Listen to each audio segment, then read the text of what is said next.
तो सबसे पहले जो 24 तारीख को दिल्ली में प्राइम मिनिस्टर और हमारे होम मिनिस्टर साहब ने जो वहाँ पे मीटिंग जो है वो JNK के ऊपर की है, जो JKUT है, उसको हम वेलकम करते हैं।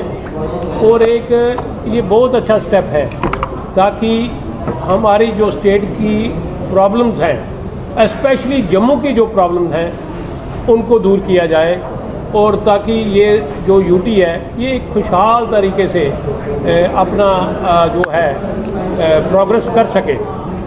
तो साथ ही मैं अपने वाइन ट्रेड की तरफ से ये दोबारा से गुहार हम लगाते हैं कि जो हमारा लाइवलीहुड छीना गया है उसको रिस्टोर किया जाए। क्यों कि हमारी जो पोजीशन है डे बाय डे मुरझाई जा रही है। ये हमारा वो हाल हो रहा है कि जो एक बगीचे से फूल तोड़ के हम गुलदस्ते में सजाते तो ज़रूर हैं, लेकिन एक दिन मुरझा जाते हैं। तो लिहाजा हमारी जो है लाइवलीहुड को रिस्टोर किया जाए। और दूसरी चीज़ ये है कि हमने आगे भी गुहार लगाई है, लगाते रहेंगे, लगाते हैं, लगाते रहेंगे। और एक चीज़ और है, जैसे कि इन्होंने अभी माइनिंग जो श्रीनगर में है, जो 58 स्लॉट्स जो हैं जो दोबारा से उन्होंने पुराने लोगों को दे दी है, कृपया वही चीज़ जो है हम पे लागू की जाए और हमारी जो पॉलिसी है उसको रिस्टोर किया जाए। और साथ में मैं एक चीज़ कहना चाहता हूँ कि कुछ चैनल के ऊपर मैंने दिग्गज नेता जो हैं किसी पर्टिकुलर पार्टी के जो हैं, उन्होंने ये कहा कि शायद ये प्रोटेस्ट जो हो रहे हैं, ये जो यहाँ से ट्रेडर बाहर हो चुके हैं, ये शायद वो करवा रहे हैं। तो मैं इस चीज़ को सिरे से खारिज करता हूँ। और क्यों कि हमारे अपने कुछ लोगों ने भी वो शॉप्स जो हैं रेंट पे दी है, तो ऐसा कुछ नहीं है। हाँ, हम अपनी गुहार लगा रहे हैं कि हमारा लाइवलीहुड जा चुका है। हमारे 3 लोग जो हैं इस दुनिया से जा चुके हैं। ऐसा ना हो कोई डे बाय डे हमारे लोग जो हैं आहिस्ता आहिस्ता उनकी एक झड़ी लग जाए, ताकि वो इस चीज़ को बर्दाश्त नहीं कर पा रहे। तो मेरी ये गुहार है।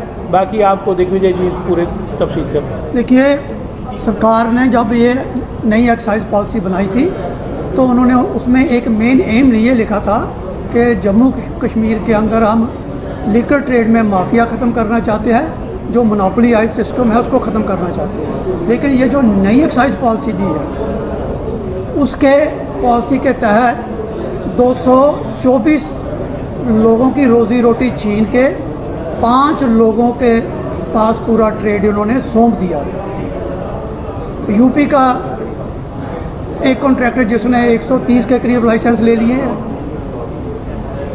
एक ऐसा कॉन्ट्रैक्टर है जिसके पास 48 के करीब लाइसेंस है। तो ये 224 को बेरोज़गार करके सारा ट्रेड जो इन्होंने 5 लाइसेंसियों के हवाले कर दिया है। और 140 करोड़ की ये जो बात कर रही है सरकार, इनका रेवेन्यू बिडिंग का 100 करोड़ से भी नीचे आ गया है, क्योंकि कम से कम 40 बिडर जो हैं उन्होंने अपनी बिड जो है सरेंडर कर दी है।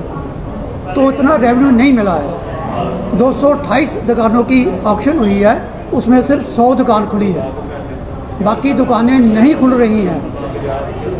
लोग ऑब्जेक्शन जगह जगह ऑब्जेक्शन कर रहे हैं, आपको मालूम है, आपका मीडिया कवर कर रहा है। उसका कारण ये है कि जब हमारे पुराने जो लाइसेंस मिलते थे हमको, वो पूरी फॉर्मेलिटीज़ कंप्लीट होती थी। लोगों से NOC लिए जाते थे उस एरिया के, डिस्ट्रिक्ट मजिस्ट्रेट से, म्यूनसिपल कॉरपोरेशन से, टाउन एरिया कमेटी, जो भी अथॉरिटीज़ थे, लोकल अथॉरिटी, सबसे NOC लिए जाते थे। इस बार गवर्नमेंट ने कहीं से कोई NOC नहीं ली है। उसकी वजह से लोग ये ऑब्जेक्ट कर रहे हैं कि रिहायशी इलाकों में दुकानें ना खोली जाएं। दूसरी बात, हमें यह पता चला है कि पंजाब की शराब जिसके ऊपर लिखा हुआ है for sale only in Punjab state, वो कठुआ के जो 1-2 दुकानें खुली हैं वहाँ पे वो शराब बिक रही है। इसका मतलब नंबर 2 की शराब, हल्की और चीप शराब जो है वो लखनपुर बॉर्डर से आके सांबा और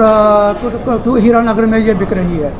तो ये सीधा सीधा गवर्नमेंट का जो रेवेन्यू है उसका सीधा सीधा लॉस है। जब हम ट्रेड करते थे हमने पिछले साल 1450 करोड़ रुपया गवर्नमेंट को इकट्ठा करके दिया था।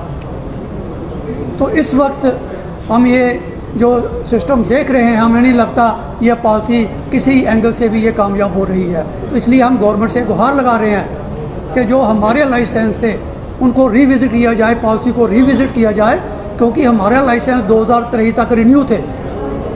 तो हम ये गवर्नमेंट से कहना चाहते हैं कि हमारे लाइसेंस हमें वापस दे दिए जाएं, पॉलिसी एक्साइज पॉलिसी रिविज़िट की जाए, जैसे कश्मीर में इन्होंने माइनिंग पॉलिसी रिविज़िट की है।